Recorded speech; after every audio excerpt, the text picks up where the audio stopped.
ਸਤਿ ਸ਼੍ਰੀ ਅਕਾਲ ਦੋਸਤੋ, ਸਵਾਗਤ ਕਰਦੇ ਹਾਂ ਜੀ ਤੁਹਾਡੇ ਆਪਣੀ ਪਿਆਰੇ YouTube channel RK study exam ਦੇ ਵਿੱਚ। ਸੋ ਗਾਇਸ, ਇਸ ਕਲਾਸ ਦੇ ਵਿੱਚ ਅੱਜ ਆਪਾਂ ਸਾਇੰਸ ਦੀ ਕਲਾਸ ਅਟੈਂਡ ਕਰਾਂਗੇ।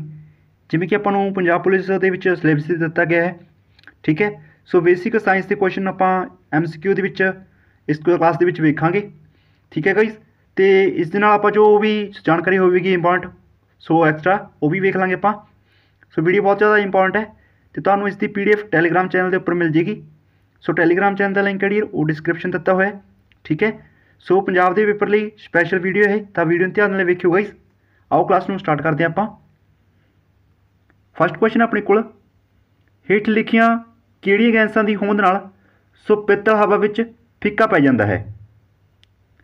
ਤਾਂ ਪਿੱਤਲ ਹੈ ਜੋ ਇਹਨਾਂ ਵਿੱਚੋਂ ਕਿਹੜੀ ਗੈਸਾਂ ਦੀ ਹੋਂਦ ਨਾਲ ਫਿੱਕਾ ਪੈ ਜਾਂਦਾ ਹੈ, ਜਾਣੀ ਕਿ ਰੰਗਹੀਣ ਹੋ ਜਾਂਦਾ ਹੈ। Right answer option number B, hydrogen sulphide.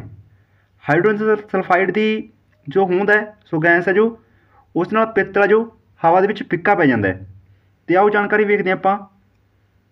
ਦੇਖੋ, ਪਿੱਤਲ ਜੋ ਆਕਸੀਜਨ, ਨਾਈਟ੍ਰੋਜਨ ਅਤੇ ਕਾਰਬਨ ਡਾਈਆਕਸਾਈਡ ਨਾਲ ਪ੍ਰਤੀਕਿਰਿਆ ਨਹੀਂ ਕਰਦਾ। ਹਾਈਡਰੋਜਨ ਸਲਫਾਈਡ ਦੀ ਮੌਜੂਦਗੀ ਦੇ ਕਾਰਨ ਪਿੱਤਲ ਧੁੱਪ ਦੇ ਵਿੱਚ ਰੰਗਿਆ ਜਾਂਦਾ ਹੈ। ਇਸ ਲਈ ਹਾਈਡਰੋਜਨ ਸਲਫਾਈਡ ਦੀ ਮੌਜੂਦਗੀ ਦੇ ਕਾਰਨ ਪਿੱਤਲ ਜੋ ਹਵਾ ਵਿੱਚ ਫਿੱਕਾ ਹੋ ਜਾਂਦਾ ਹੈ, ਜਾਂ ਆਪਾਂ ਰੰਗਹੀਣ ਕਹਿ ਸਕਦੇ ਹਾਂ, ਠੀਕ ਹੈ। ਸੋ ਜੋ ਇਹ ਆਪਣੇ ਕੋਲ ਗੈਸਾਂ ਨੇ, ਸੋ ਇਹਨਾਂ ਨਾਲ ਪ੍ਰਤੀਕਿਰਿਆ ਨਹੀਂ ਕਰਦਾ ਪਿੱਤਲ। ਸੋ right answer option number B ਹੋ ਜਾਏਗਾ, ਹਾਈਡਰੋਜਨ ਸਲਫਾਈਡ, ਠੀਕ ਹੈ। ਕੁਐਸਚਨ ਇੰਪੋਰਟੈਂਟ ਹੈ। ਨੈਕਸਟ ਕੁਐਸਚਨ, ਹੇਠ ਲਿਖਿਆਂ ਵਿੱਚੋਂ ਕਿਹੜੀ ਇੱਕ ਅਧਾਤੂ ਹੈ ਜੋ ਕਮਰੇ ਦੇ ਤਾਪਮਾਨ 'ਤੇ ਤਰਲ ਰਹਿੰਦੀ ਹੈ। ਸੋ ਕਮਰੇ ਦੇ ਤਾਪਮਾਨ ਦੇ ਵਿੱਚ ਤਰਲ ਰੂਪ ਦੇ ਵਿੱਚ ਰਹਿੰਦੀ ਹੈ, ਤਾਂ ਉਹ ਕਿਹੜੀ ਅਧਾਤੂ ਹੈ। ਅਧਾਤੂ ਪੁੱਛੇਗਾ ਇਸ ਤਾਂ ਬੇਸਿਕ ਜਿਹੇ ਕੁਐਸਚਨ ਨੇ। ਸੋ 10th ਕਲਾਸ ਤੱਕ ਦੇ ਕੁਐਸਚਨ ਪੁੱਛੇ ਜਾਣੇ ਨੇ ਤੁਹਾਨੂੰ ਐਗਜ਼ਾਮ ਦੇ ਵਿੱਚ, ਠੀਕ ਹੈ। ਸੋ ਆਪਾਂ ਬੇਸਿਕ ਕੁਐਸਚਨ ਕਰਾਂਗੇ। Right answer option number B, ਬ੍ਰੋਮੀਨ। ਸੋ ਬ੍ਰੋਮੀਨ ਇੱਕ ਅਧਾਤੂ ਹੈ ਜੋ ਕਿ ਕਮਰੇ ਦੇ ਤਾਪਮਾਨ ਦੇ ਵਿੱਚ ਤਰਲ ਰੂਪ ਦੇ ਵਿੱਚ ਰਹਿੰਦੀ ਹੈ, ਅਤੇ ਇਸ ਦੇ ਨਾਲ ਹੀ ਰਿਲੇਟਡ ਹੋਰ ਕੁਐਸਚਨ ਬਣਦਾ ਹੈ। ਸੋ ਜਾਣਕਾਰੀ ਦੇ ਵਿੱਚ ਵੇਖੋ ਗਾਇਸ। ਦੇਖੋ, ਉਹ ਧਾਤ ਜਿਹੜੀ ਕਮਰੇ ਦੇ ਤਾਪਮਾਨ 'ਤੇ ਤਰਲ ਤੌਰ 'ਤੇ ਮੌਜੂਦ ਰਹਿੰਦੀ ਹੈ, ਉਹ ਪਾਰਾ ਹੈ, ਠੀਕ ਹੈ। ਇਹ ਧਾਤ ਦੀ ਗੱਲ ਹੋਈ ਹੈ। ਜੇਕਰ ਧਾਤ ਪੁੱਛਿਆ ਜਾਵੇ ਤਾਂ ਪਾਰਾ ਹੋ ਜਾਏਗਾ, ਪਰ ਜੇਕਰ ਕਮਰੇ ਦੇ ਤਾਪਮਾਨ 'ਤੇ ਤਰਲ ਰੂਪ 'ਤੇ ਜੋ ਮੌਜੂਦ ਗੈਰ ਧਾਤ ਜਾਂ ਧਾਤੂ ਕਹਿ ਸਕਦੇ ਹਾਂ, ਤਾਂ ਉਹ ਬ੍ਰੋਮੀਨ ਹੈ। ਸੋ ਕਨਫਿਊਜ਼ ਨਹੀਂ ਹੋਣਾ, ਸੋ ਦੋਨੋਂ ਹੀ ਯਾਦ ਰੱਖਣੇ ਨੇ, ਠੀਕ ਹੈ।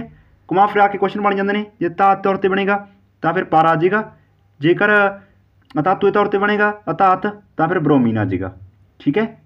ਤਾਂ ਯਾਦ ਰੱਖਣੇ ਦੋਨੇ ਹੀ। ਨੈਕਸਟ ਕੁਐਸਚਨ, ਪੈਨਸਿਲ ਵਿੱਚ ਹੇਠ ਲਿਖਿਆਂ ਵਿੱਚੋਂ ਕਿਸ ਦੀ ਵਰਤੋਂ ਕੀਤੀ ਜਾਂਦੀ ਹੈ।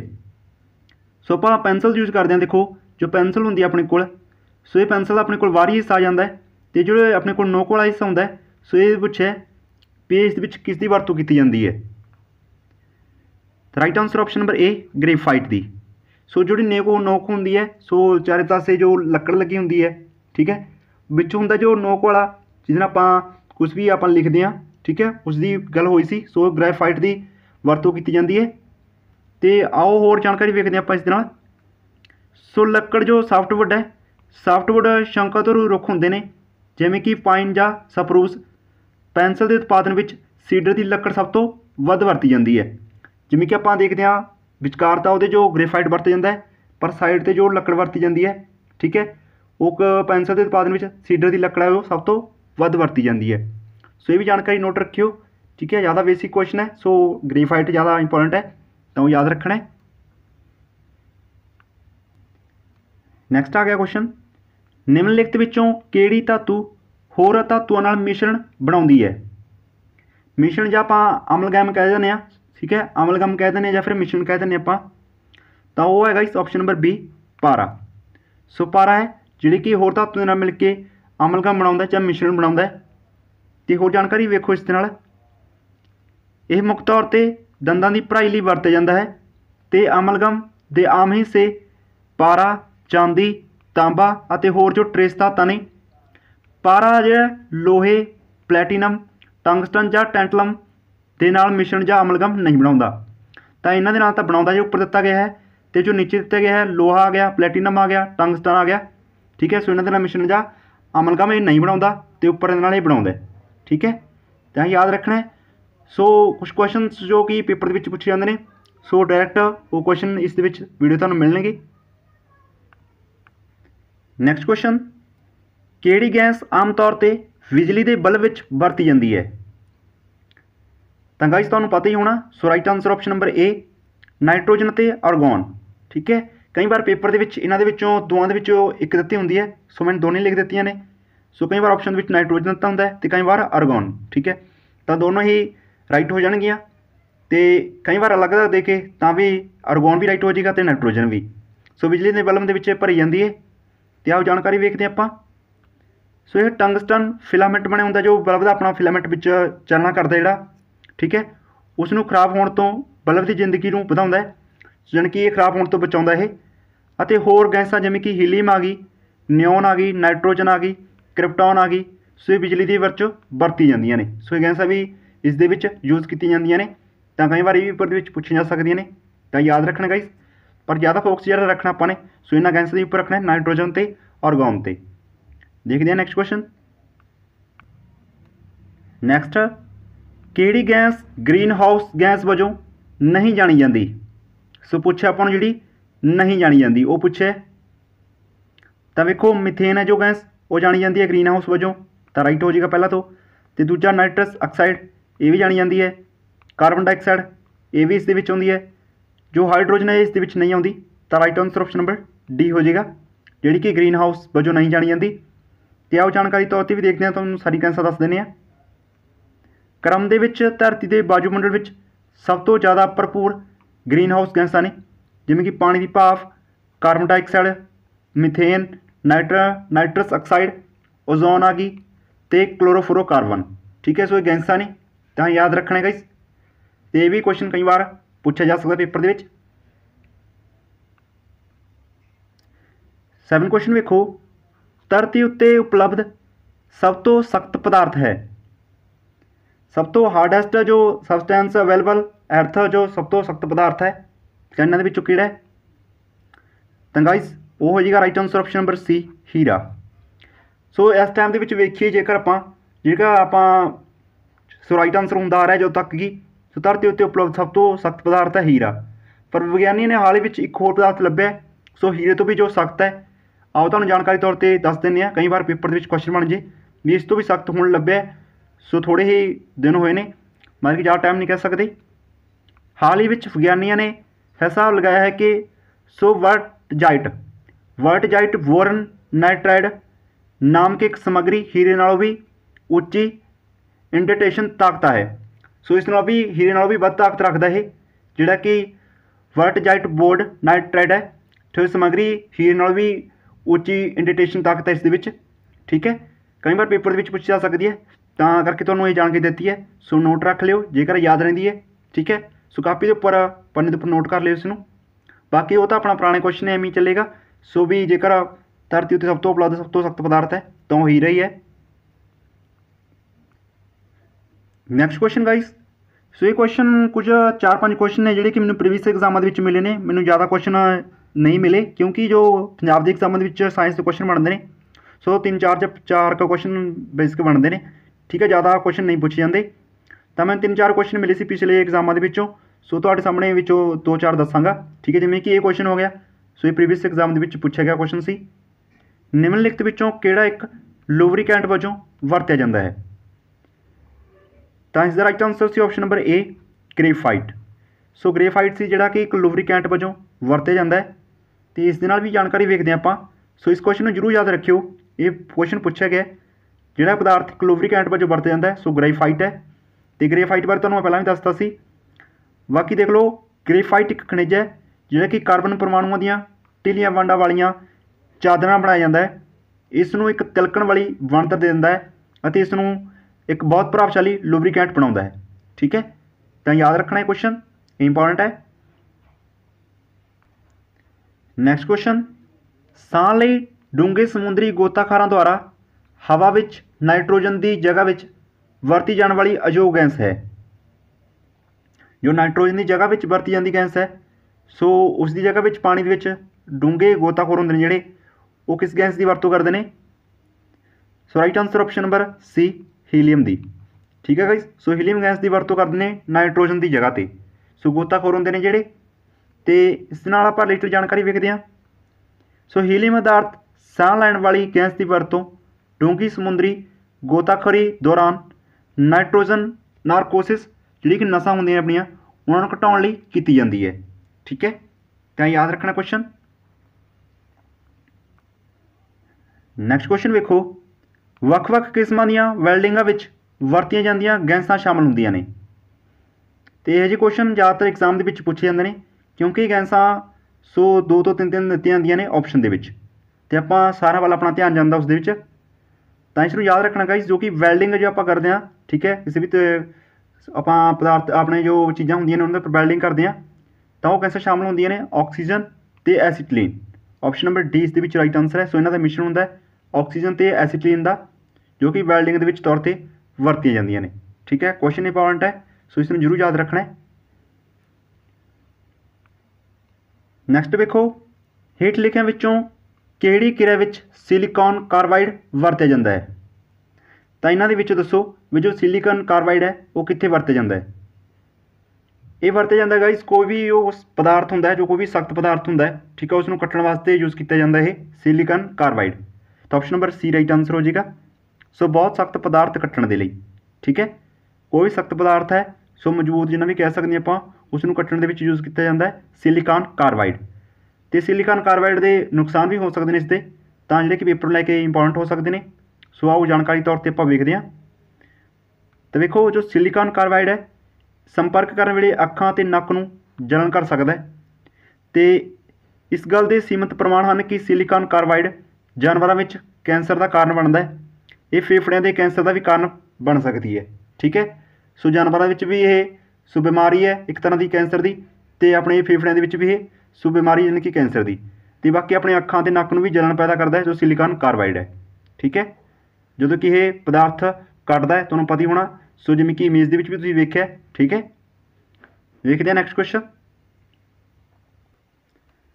ਨੈਕਸਟ ਕੁਐਸਚਨ, ਗੈਲਵੇਨਾਈਜ਼ਰ ਲੋਹੇ ਦੀਆਂ ਚਾਦਰਾਂ ਦਾ ਇੱਕ ਪਰਤ ਹੁੰਦਾ ਹੈ। ਤਾਂ ਤੁਹਾਨੇ 10ਵੀਂ ਕਲਾਸ ਦੇ ਵਿੱਚ ਪੜ੍ਹਿਆ ਹੋਣਾ, ਆਪਾਂ ਨੇ ਸਭ ਨੇ ਵੀ ਪੜ੍ਹਿਆ ਹੋਣਾ। ਸੋ ਗੈਲਵੇਨਾਈਜ਼ਰ ਇਹ ਕੀ ਹੁੰਦਾ ਹੈ, ਸੋ ਇਹ ਜੰਗ ਲੱਗਣ ਤੋਂ ਬਚਾਉਣ ਦੇ ਲਈ ਇੱਕ ਕਿਰਿਆ ਹੁੰਦੀ ਹੈ। So right answer option number C ਹੈ ਜ਼ਿੰਕ। ਠੀਕ ਹੈ, ਗੈਲਵੇਨਾਈਜੇਸ਼ਨ ਸਿਸਟਮ ਆਪਾਂ ਕਹਿ ਜਾਂਦੇ ਸੀ, ਉਹੀ ਹੈ ਗਾਈਸ ਇਹ ਲੋਹੇ ਦੀਆਂ ਚਾਦਰਾਂ ਦੀ ਜੰਗ ਲੱਗਣ ਤੋਂ ਬਚਾਉਣ ਦੇ ਲਈ ਸੋ ਕਿਰਿਆ ਵਰਤੀ ਜਾਂਦੀ ਹੈ ਗੈਲਵੇਨਾਈਜੇਸ਼ਨ ਦੀ। So zinc is the right answer. ਅਤੇ ਜਾਣਕਾਰੀ ਦੇ ਵਿੱਚ ਵੀ ਇਹੀ ਲਿਖਿਆ ਦੇਖੋ, ਸੋ ਗੈਲਵੇਨਾਈਜੇਸ਼ਨ ਸਟੀਲ ਜਾਂ ਆਇਰਨ ਨੂੰ ਜੰਗਾਲ ਲੱਗਣ ਤੋਂ ਬਚਾਉਣ ਦੇ ਲਈ ਸਟੀਕ ਜਾਂ ਆਇਰਨ 'ਤੇ ਇੱਕ ਸੁਰੱਖਿਆ ਜ਼ਿੰਕ ਕੋਟਿੰਗ ਲਗਾਉਣ ਦੀ ਪ੍ਰਕਿਰਿਆ ਹੈ। ਠੀਕ ਹੈ, ਸੋ ਹੀ ਹੈ, ਤਾਂ ਯਾਦ ਰੱਖਣਾ ਇਸ ਨੂੰ, ਕੁਐਸਚਨ ਇੰਪੋਰਟੈਂਟ ਹੈ। ਨੈਕਸਟ ਕੁਐਸਚਨ ਵੇਖੋ, ਰਸਾਇਣਕ ਗੈਸ ਨੂੰ ਪਛਾਣਨਯੋਗ ਗੰਧ ਪ੍ਰਦਾਨ ਕਰਨ ਲਈ ਗੰਧਹੀਣ ਸੋ LPG ਵਿੱਚ ਸ਼ਾਮਲ ਕੀਤਾ ਗਿਆ ਇਹ ਮਿਸ਼ਰਣ ਹੈ। ਤਾਂ ਉਹ ਕਿਹੜਾ ਮਿਸ਼ਰਣ ਹੈ ਜਿਸ ਨੂੰ ਸੋ ਆਪਾਂ ਗੰਧ ਦੇ ਤੌਰ 'ਤੇ ਪਛਾਣ ਸਕੀਏ ਗੰਧਹੀਣ ਬਣਾਉਣ ਦੇ ਲਈ। ਸੋ ਇਸ ਨੂੰ LPG ਦੇ ਵਿੱਚ ਸ਼ਾਮਲ ਕੀਤਾ ਗਿਆ। ਆਪਾਂ ਰਸੋਈ ਗੈਸ ਦੇ ਵਿੱਚ ਵੇਖਦੇ ਹਾਂ ਜੋ ਸਮੈਲ ਆਉਂਦੀ ਹੈ, ਠੀਕ ਹੈ, ਤੁਹਾਨੂੰ ਪਤਾ ਹੀ ਹੋਣਾ। ਤਾਂ ਉਸ ਦੇ ਵਿੱਚ ਕੀ ਜੋ ਆਪਣੇ ਕੋਲ ਗੰਧਹੀਣ ਆ ਜੇ ਤਾਂ ਉਸ ਦੇ ਵਿੱਚ ਕੀ ਮਿਲਾਇਆ ਗਿਆ LPG ਦੇ ਵਿੱਚ। Right answer option number D sulphur. ਠੀਕ ਹੈ, ਸੋ ਗੰਧ ਪ੍ਰਦਾਨ ਕਰਨ ਦੇ ਲਈ ਸੋ ਗੰਧਹੀਣ ਬਣਾਉਣ ਦੇ ਲਈ ਇਸ ਦੇ LPG ਦੇ ਵਿੱਚ ਸ਼ਾਮਲ ਕੀਤਾ ਗਿਆ ਸਲਫਰ, ਤਾਂ ਇਹ ਮਿਸ਼ਰਣ ਹੈ ਸਲਫਰ। ਤਾਂ ਯਾਦ ਰੱਖਣਾ ਇਸ ਨੂੰ। ਸੋ ਇਹ ਵੀ ਕੁਐਸਚਨ ਐਗਜ਼ਾਮ ਦੇ ਵਿੱਚ ਬਣਿਆ ਹੋਇਆ ਕੁਐਸਚਨ ਹੈ, ਤਾਂ most important question. Next question ਵੇਖੋ, ਪਾਣੀ ਦੀ ਸਥਾਈ ਕਠੋਰਤਾ ਨੂੰ ਕਿਸ ਸੰਕਰਮਣ ਨਾਲ ਹਟਾਇਆ ਜਾ ਸਕਦਾ ਹੈ। ਤੇ ਗਾਈਸ ਕੁਐਸਚਨ ਜ਼ਿਆਦਾ ਕੋਈ ਔਖੇ ਨਹੀਂ ਹੈ ਵੀ ਆਪਾਂ ਕੋਈ ਜ਼ਿਆਦਾ BCom ਵਾਲੀ ਜਾਂ ਆਪਣੇ ਖਾਸ BTech ਵਾਲੇ ਕੁਐਸਚਨ ਨੇ, ਬਿਲਕੁਲ ਆਸਾਨ ਨੇ, ਜੋ 10th ਕਲਾਸ ਵਾਲੀ ਕੁਐਸਚਨ ਨੇ, ਬੇਸਿਕ ਕੁਐਸਚਨ ਨੇ, ਉਹੀ ਜੋ ਸਿਲੇਬਸ ਦੇ ਵਿੱਚ ਦਿੱਤੇ ਨੇ ਆਪਾਂ ਨੂੰ, ਉਹੀ ਆਪਾਂ ਡਿਸਕਸ ਕਰ ਰਹੇ ਹਾਂ ਬਿਲਕੁਲ। ਰਾਈਟ ਆਨਸਰ ਆਪਸ਼ਨ ਨੰਬਰ ਏ ਸੋਡੀਅਮ ਕਾਰਬੋਨੇਟ। ਸੋ ਪਾਣੀ ਦੀ ਸਥਾਈ ਕਠੋਰਤਾ ਹੁੰਦੀ ਹੈ ਜਿਹੜੀ, ਸੋ ਜਮਿਆਂ ਦਾ ਕਠੋਰਤਾ ਹੁੰਦੀ ਹੈ ਜਮਿਆਂ ਵਾਲਾ, ਠੀਕ ਹੈ, ਉਸ ਸੰਕਰਮਣ ਨੂੰ ਹਟਾਇਆ ਜਾ ਸਕਦਾ ਹੈ ਸੋਡੀਅਮ ਕਾਰਬੋਨੇਟ ਦੁਆਰਾ। ਅਤੇ ਇਸ ਦੇ ਨਾਲ ਵੀ ਜਾਣਕਾਰੀ ਵੇਖਦੇ ਆਪਾਂ। ਦੇਖੋ, ਜੋ ਸੋਡੀਅਮ ਕਾਰਬੋਨੇਟ ਹੈ ਕੁਦਰਤ ਵਿੱਚ ਪਾਣੀ ਵਿੱਚ ਘੁਲਣਸ਼ੀਲ ਹੁੰਦਾ ਹੈ ਅਤੇ ਇਸ ਲਈ ਪਾਣੀ ਵਿੱਚ ਕਾਰਬੋਨੇਟ ਆਇਨਾਂ ਦੀ ਇੱਕ ਵੱਡੀ ਮਾਤਰਾ ਨੂੰ ਜੋੜਦਾ ਹੈ। ਕੈਲਸ਼ੀਅਮ ਆਇਨ ਸਖਤ ਪਾਣੀ ਅਤੇ ਸੋਡੀਅਮ ਕਾਰਬੋਨੇਟ ਤੋਂ ਕਾਰਬੋਨੇਟ ਆਇਨਾਂ ਤੋਂ ਆਉਂਦੇ ਨੇ, ਇਸ ਨਾਲ ਜੋ ਕਠੋਰਤਾ ਨੂੰ ਦੂਰ ਕੀਤਾ ਜਾ ਸਕਦਾ ਹੈ। ਠੀਕ ਹੈ, ਸੋ ਕੈਲਸ਼ੀਅਮ ਆਇਨ ਨੇ ਜੋ ਉਹ ਸਖਤ ਪਾਣੀ ਅਤੇ ਸੋਡੀਅਮ ਕਾਰਬੋਨੇਟ ਤੋਂ ਕਾਰਬੋਨੇਟ ਆਇਨਾਂ ਤੋਂ ਆਉਂਦੇ ਨੇ, ਜਿਸ ਨਾਲ ਆਪਾਂ ਕਠੋਰਤਾ ਪਾਣੀ ਦੀ ਇਹ ਦੂਰ ਹੋ ਜਾਂਦੀ ਹੈ। ਠੀਕ ਹੈ ਗਾਈਸ, ਤਾਂ ਇਹ ਕੁਐਸਚਨ ਯਾਦ ਰੱਖਣਾ ਹੈ। ਨੈਕਸਟ ਕੁਐਸਚਨ ਵੇਖੋ, ਸੋ ਇਹ ਕੁਐਸਚਨ ਵੀ ਯਾਦ ਆ ਮੈਨੂੰ, ਇਹ ਕੁਐਸਚਨ ਪ੍ਰੀਵੀਅਸ ਐਗਜ਼ਾਮ ਦੇ ਵਿੱਚ ਲਿਆ ਸੀ ਮੈਂ। ਸੋ ਇਹ ਪੁੱਛਿਆ ਗਿਆ ਸੀ ਕੁਐਸਚਨ, ਰੇਡੀਅਮ ਕਿਸ ਖਣਿਜ ਤੋਂ ਪ੍ਰਾਪਤ ਹੁੰਦਾ ਹੈ। ਤਾਂ ਰੇਡੀਅਮ ਹੁੰਦਾ ਗਾਈਜ਼ ਉਹ ਹੁੰਦਾ ਜੀ ਪਿਚ ਬਲੈਟ ਤੋਂ। Option number D right answer, pitch blende ਤੋਂ ਪ੍ਰਾਪਤ ਹੁੰਦਾ ਰੇਡੀਅਮ। ਠੀਕ ਹੈ, ਤਾਂ ਕੁਐਸਚਨ ਨੂੰ ਯਾਦ ਰੱਖਣਾ ਹੈ ਤੇ ਇਸ ਦੇ ਨਾਲ ਵੀ ਜੁੜੀ ਜਾਣਕਾਰੀ ਵੇਖਦੇ ਆਪਾਂ। ਸੋ ਰੇਡੀਅਮ ਦੇ ਨਾਲ ਦੇਖੋ, ਰੇਡੀਅਮ ਥੋੜ੍ਹੀ ਮਾਤਰਾ ਵਿੱਚ ਯੂਰੇਨੀਅਮ ਅਤੇ ਹੋਰ ਵੱਖ-ਵੱਖ ਯੂਰੇਨੀਅਮ ਖਣਿਜ ਵਿੱਚ ਪਾਇਆ ਜਾਂਦਾ ਹੈ ਅਤੇ ਥੋੜ੍ਹੀ ਮਾਤਰਾ ਵਿੱਚ ਥੋਰੀਅਮ ਖਣਿਜਾਂ ਵਿੱਚ ਵੀ ਪਾਏ ਜਾਂਦੇ ਹਨ। 1 ਟਨ ਪਿਚ ਬਲੈਂਡ ਆਮ ਤੌਰ 'ਤੇ 1 ਗ੍ਰਾਮ ਰੇਡੀਅਮ ਦੇ ਲਗਭਗ 7ਵਾਂ ਹਿੱਸਾ ਦਿੰਦਾ ਹੈ। ਜਿਹੜਾ ਕਿ 1 ਟਨ ਪਿਚ ਬਲੈਂਡ ਹੈ ਉਹ ਆਮ ਤੌਰ 'ਤੇ 1 ਗ੍ਰਾਮ ਰੇਡੀਅਮ ਦੇ ਲਗਭਗ 7ਵਾਂ ਹਿੱਸਾ ਦਿੰਦਾ ਇਸ ਦਾ। ਠੀਕ ਹੈ, ਤਾਂ ਇਹ ਕੁਐਸਚਨ ਵੀ ਯਾਦ ਰੱਖਣਾ ਹੈ। ਸੋ ਕੁਐਸਚਨ ਇੰਪੋਰਟੈਂਟ ਹੈ, ਦੁਬਾਰਾ ਵੇਖ ਲਓ। ਸੋ ਰੇਡੀਅਮ ਕਿਸ ਖਣਿਜ ਤੋਂ ਪ੍ਰਾਪਤ ਹੁੰਦਾ ਹੈ? So right answer option number D pitch blende ਤੋਂ। ਠੀਕ ਹੈ ਗਾਈਸ, ਦੇਖਦੇ ਹਾਂ ਨੈਕਸਟ ਕੁਐਸਚਨ। ਨੈਕਸਟ ਕੁਐਸਚਨ, ਆਤਿਸ਼ਬਾਜ਼ੀ ਵਿੱਚ ਹਰੀ ਲਾਟ ਕਿਸ ਦੇ ਕਾਰਨ ਪੈਦਾ ਹੁੰਦੀ ਹੈ? ਸੋ ਸਭ ਨੂੰ ਦੇਖੋ, ਆਪਾਂ ਦੀਵਾਲੀ ਵੇਲੇ ਜੋ ਪਟਾਕੇ ਆਤਿਸ਼ਬਾਜ਼ੀ ਚਲਾਉਂਦੇ ਆ, ਉਹ ਪੁੱਛਿਆ ਜਿਹੜੀ ਲਾਟ ਪੈਦਾ ਹੁੰਦੀ ਹੈ ਉਸ ਦੇ ਵਿੱਚ ਆਪਾਂ ਦੇਖਦੇ ਹਾਂ ਲਾਟਾਂ ਪੈਦਾ ਹੋ ਜਾਂਦੀਆਂ ਨੇ, ਉੱਪਰ ਜਾ ਕੇ ਫਟਦੀ ਆ ਉਹਦੇ ਵਿੱਚ ਜੋ ਹਰੀਆਂ ਲਾਟਾਂ ਬਣਦੀਆਂ ਨੇ ਰੰਗ ਬਿਰੰਗੀਆਂ। ਠੀਕ ਹੈ, ਜਿਸ ਦੇ ਵਿੱਚ ਪੁੱਛਿਆ ਹਰੀ ਲਾਟ, ਤਾਂ ਹਰੀ ਲਾਟ ਉਹ ਕਿਸ ਦੇ ਕਾਰਨ ਪੈਦਾ ਹੁੰਦੀ ਹੈ? ਕੁਐਸਚਨ ਬਿਲਕੁਲ ਬੇਸਿਕ ਨੇ, ਕੋਈ ਜ਼ਿਆਦਾ ਔਖੇ ਕੁਐਸਚਨ ਨਹੀਂ ਹੈ, ਜਿਹੜੇ ਕਿ ਸਿੱਧੇ ਐਗਜ਼ਾਮ ਦੇ ਵਿੱਚ ਬਣਦੇ ਨੇ। So right answer option number B barium. ਠੀਕ ਹੈ, ਸੋ ਆਤਿਸ਼ਬਾਜ਼ੀ ਵਿੱਚ ਹਰੀ ਲਾਟ ਬਣਦੀ ਹੈ ਉਹ ਬੇਰੀਅਮ ਦੇ ਕਾਰਨ ਬਣਦੀ ਹੈ, ਜੋ ਇਸ ਵਿੱਚ ਪੋਟਾਸ਼ ਦੇ ਤੌਰ 'ਤੇ ਮਿਲਾਇਆ ਹੁੰਦਾ ਬੇਰੀਅਮ। ਠੀਕ ਹੈ, ਤਾਂ ਇਹ ਯਾਦ ਰੱਖਣਾ। So barium is the right answer. Next question, chlorofluorocarbon gas ਦਾ ਉਤਪਾਦਨ ਜਿਸ ਦਾ ਭਾਰਤ ਵਿੱਚ ਪਾਬੰਦੀ ਲਗਾਉਣ ਦੀ ਤਜਵੀਜ਼ ਹੈ, ਇਹਨਾਂ ਵਿੱਚੋਂ ਕਿਹੜੇ ਘਰੇਲੂ ਉਤਪਾਦਾਂ ਵਿੱਚ ਵਰਤੀ ਜਾਂਦੀ ਹੈ? ਤਾਂ ਬਿਲਕੁਲ ਆਸਾਨ ਕੁਐਸਚਨ ਹੈ, ਬਿਲਕੁਲ ਆਪਾਂ ਘਰ ਦੇ ਵਿੱਚ ਯੂਜ਼ ਕਰਦੇ ਹਾਂ। ਕਲੋਰੋਫਲੋਰੋਕਾਰਬਨ ਹੈ ਜੋ ਉਹ ਫਰਿੱਜਾਂ ਦੇ ਵਿੱਚ ਯੂਜ਼ ਕਰਦੇ ਹਾਂ ਆਪਾਂ। ਠੀਕ ਹੈ, ਤਾਂ right answer option number B ਹੋ ਜਾਏਗਾ ਇਸ ਦਾ, ਫਰਿੱਜ ਦੇ ਵਿੱਚ। ਠੀਕ ਹੈ, ਸਿੱਧਾ ਵੀ ਕੁਐਸਚਨ ਐਗਜ਼ਾਮ ਦੇ ਵਿੱਚ ਕਈ ਵਾਰ ਬਣ ਜਾਂਦਾ ਹੈ ਕਿ ਕਲੋਰੋਫਲੋਰੋਕਾਰਬਨ ਹੈ ਜੋ ਸੋ ਇਹ ਕਿਹੜੇ ਘਰੇਲੂ ਉਤਪਾਦਾਂ ਦੇ ਵਿੱਚ ਵਰਤੀ ਜਾਂਦੀ ਹੈ? ਤਾਂ ਇਹ ਫਰਿੱਜਾਂ ਦੇ ਵਿੱਚ ਵਰਤੀ ਜਾਂਦੀ ਹੈ। ਠੀਕ ਹੈ ਗਾਇਸ, ਇਸ ਨੂੰ ਯਾਦ ਰੱਖਣਾ ਹੈ। ਨੈਕਸਟ ਕੁਐਸਚਨ, ਕਿਹੜੀ ਧਾਤੂ ਇੱਕ ਵੱਡੇ ਸ਼ਹਿਰ ਦੀ ਹਵਾ ਨੂੰ ਪ੍ਰਦੂਸ਼ਿਤ ਕਰਦੀ ਹੈ? ਤਾਂ ਵੇਖੋ ਗਾਇਸ, ਮੈਂ ਪਹਿਲਾਂ ਕਿਹਾ ਤੁਹਾਨੂੰ ਵੀ 3-4 ਕੁਐਸਚਨ ਨੇ ਜਿਹੜੇ ਇਸ ਵਿੱਚ ਪ੍ਰੀਵੀਅਸ ਐਗਜ਼ਾਮਾਂ ਦੇ ਵਿੱਚ ਮੈਂ ਲਏ ਨੇ। ਸੋ ਇਹ ਵੀ ਕੁਐਸਚਨ ਹੈ। ਠੀਕ ਹੈ, ਇਹ ਵੀ ਪੁੱਛਿਆ ਗਿਆ ਸੀ। ਤਾਂ ਰਾਈਟ ਆਂਸਰ ਇਸ ਦਾ ਆਪਸ਼ਨ ਨੰਬਰ ਸੀ ਹੈ, ਸੀਸਾ।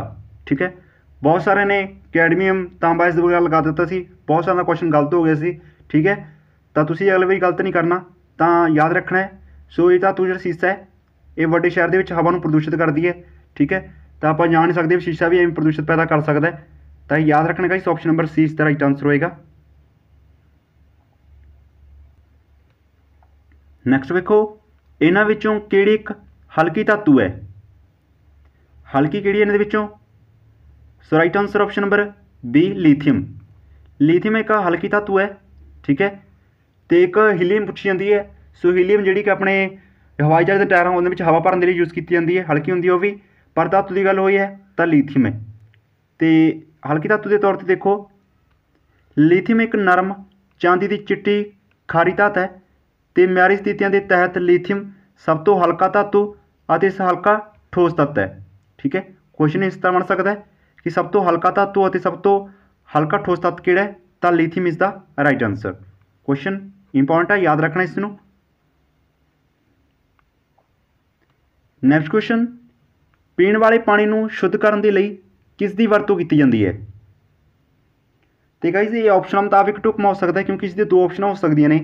ਠੀਕ ਹੈ, ਇਸ ਦੀ ਰਾਈਟ ਆਂਸਰ ਆਪਸ਼ਨ ਨੰਬਰ ਏ ਹੈ ਵੈਸੇ ਤਾਂ ਪੋਟਾਸ਼ੀਅਮ ਪਰਮੈਂਗਨੇਟ। ਅਤੇ ਬਾਕੀ ਆਪਾਂ ਜੇ ਪਾਣੀ ਸ਼ੁੱਧ ਕਰਨਾ ਹੈ ਸੋ ਆਪਾਂ ਪੁਰਾਣੀ ਕਲਾਸਾਂ ਦੇ ਵਿੱਚ ਪੜ੍ਹਦੇ ਹਾਂ 10th ਕਲਾਸ ਦੇ ਵਿੱਚ, ਸੋ ਕਲੋਰੀਨ ਵੀ ਆਪਾਂ ਯੂਜ਼ ਕਰਦੇ ਹਾਂ। ਠੀਕ ਹੈ, ਬਟ ਜੋ ਐਗਜ਼ਾਮ ਦੇ ਤੌਰ 'ਤੇ ਹੁਣ ਕੁਐਸਚਨ ਪੁੱਛੇ ਜਾਂਦੇ ਨੇ ਸੋ ਇਹਨਾਂ ਆਪਸ਼ਨਾਂ ਦੇ ਵਿੱਚ ਹੀ ਦਿੱਤੇ ਜਾਂਦੇ ਨੇ। ਤਾਂ ਜੋ ਪਾਣੀ ਨੂੰ ਜੋ ਪੀਣ ਵਾਲਾ ਪਾਣੀ ਹੈ ਉਸ ਨੂੰ ਸ਼ੁੱਧ ਕਰਨ ਦੇ ਲਈ ਸੋ ਪੋਟਾਸ਼ੀਅਮ ਪਰਮੈਂਗਨੇਟ ਦੀ ਆਪਾਂ ਵਰਤੋਂ ਕਰਦੇ ਹਾਂ। ਜੋ ਰਵੇ ਹੁੰਦੇ ਨੇ ਉਸ 'ਤੇ ਉਹ ਪਾਣੀ ਦੇ ਵਿੱਚ ਸੁੱਟ ਦਿੰਦੇ ਨੇ ਅਤੇ ਉਹ ਪਾਣੀ ਨੂੰ ਨਿਖਾਰ ਦਿੰਦੇ ਨੇ। ਅਤੇ ਦੇਖੋ ਨਾਲ ਹੀ ਜਾਣਕਾਰੀ, ਸਧਾਰਨ ਰੋਗਾਣੂ ਮੁਕਤ ਕਰਨ ਦੇ ਢੰਗ ਵਿੱਚ ਕਲੋਰੀਨ ਦੇ ਕੁਝ ਰੂਪ ਜਾਂ ਇਸ ਦੇ ਮਿਸ਼ਰਣ ਜਿਵੇਂ ਕਿ ਕਲੋਰਾਮਾਈਨ ਜਾਂ ਕਲੋਰੀਨ ਡਾਈਆਕਸਾਈਡ ਸ਼ਾਮਲ ਹੁੰਦੇ ਨੇ। ਕਲੋਰੀਨ ਇੱਕ ਮਜ਼ਬੂਤ ਆਕਸੀਡੈਂਟ ਹੈ ਜੋ ਬਹੁਤ ਸਾਰੇ ਨੁਕਸਾਨਦੇਹ ਸੂਖਮ ਜੀਵਾਂ ਨੂੰ ਤੇਜ਼ੀ ਨਾਲ ਮਾਰ ਦਿੰਦਾ ਹੈ। ਠੀਕ ਹੈ, ਕਿਉਂਕਿ ਕਲੋਰੀਨ ਇੱਕ ਜ਼ਹਿਰੀਲੀ ਗੈਸ ਵੀ ਹੈ। ਤਾਂ ਇਹ ਯਾਦ ਰੱਖਣਾ ਗਾਇਸ, ਕੁਐਸਚਨ ਇਹ ਵੀ ਇੰਪੋਰਟੈਂਟ ਹੈ। ਠੀਕ ਹੈ, ਸੋ ਬੇਸਿਕ ਕੁਐਸਚਨ ਨੇ, ਇਹ ਤਾਂ ਆਪਾਂ ਨੂੰ ਯਾਦ ਰਹਿ ਜਾਣਗੇ। ਨੈਕਸਟ ਕੁਐਸਚਨ, ਸਮੁੰਦਰ ਦੇ ਪਾਣੀ ਦੀ ਔਸਤਨ ਖਾਰਾਪਣ ਹੈ? ਜੋ ਸਮੁੰਦਰ ਦਾ ਖਾਰਾਪਣ ਹੁੰਦਾ ਹੈ, ਪਾਣੀ ਹੈ ਜੋ ਉਸ ਦਾ ਖਾਰਾਪਣ ਪੁੱਛਿਆ ਤਾਂ ਉਹ ਹੁੰਦੇ guys 35 PPT 35 PPT। Option number B ਵਿੱਚ ਵੇਖ ਰਹੇ ਹੋ। सो इसनों आपां 35% कह दिंदे कई बार, ठीक है, 35% लिख दिंदे आ तां राइट आंसर हो जाएगा। सो 35 PPT। तो जानकारी दे देखो तौर पर, देखो जानकारी दे विच की लिखिਆ है, समुद्र के पानी विच हर लीटर विच खास तौर पर 35 ग्राम लूण के नेड़े हुंदा है, तो यह 35% के तौर पर लिखा गया है, ठीक है। तो वही गल हुई है, समुद्री लूण की सधारण रेंज प्रति लीटर 33 तो 37 ग्राम के विचकार होंगी है। सो जो कि आप लिख सकते हैं 33% तो 37%, ये ठीक है ग्राम के लिखी गई है, इधर परसेंट के लिखी गई है, ठीक है। याद रखना है, ये भी क्वेश्चन बन सकता एग्जाम के। नैक्सट क्वेश्चन तो अपने को लास्ट क्वेश्चन होएगा गाइस, तो ये भी क्वेश्चन अपना 4th क्वेश्चन आ गया जो कि मैं प्रीवियस एग्जाम के लिया। सो 4-5 क्वेश्चन ही मैं लाई सी प्रीवियस एग्जाम के। तो हूँ सोडा सोडा जिसमें आप वाशिंग सोडा कह दें, किसका एक आम नाम है। सो कॉमन नेम पूछे तो बिल्कुल आसान है, ठीक है। हूँ तक तो अपना रट गया होना, तो ये बहुत बारी पेपर के भी पूछा जा चुका था। Right answer option number A sodium carbonate का, ठीक है। धोने वाला सोडा या फिर वाशिंग सोडा किसका एक नाम है, सोडियम कार्बोनेट का। बिल्कुल आसान है, क्वेश्चन बहुत बारी आ चुका था क्वेश्चन, ठीक है। तो देखो गाइस अपने 20 के लगभग क्वेश्चन डिस्कस कर ले जिहड़े कि पंजाब पुलिस के लेके जो क्वेश्चन इंपोर्टेंट सी। तो जेकर तुहानूं वीडियो वधिया लगी है प्लीज़ वीडियो नूं वध तो वध लाइक करियो, तो इस वीडियो नूं वध तो वध दोस्तां दे नाल शेयर करियो।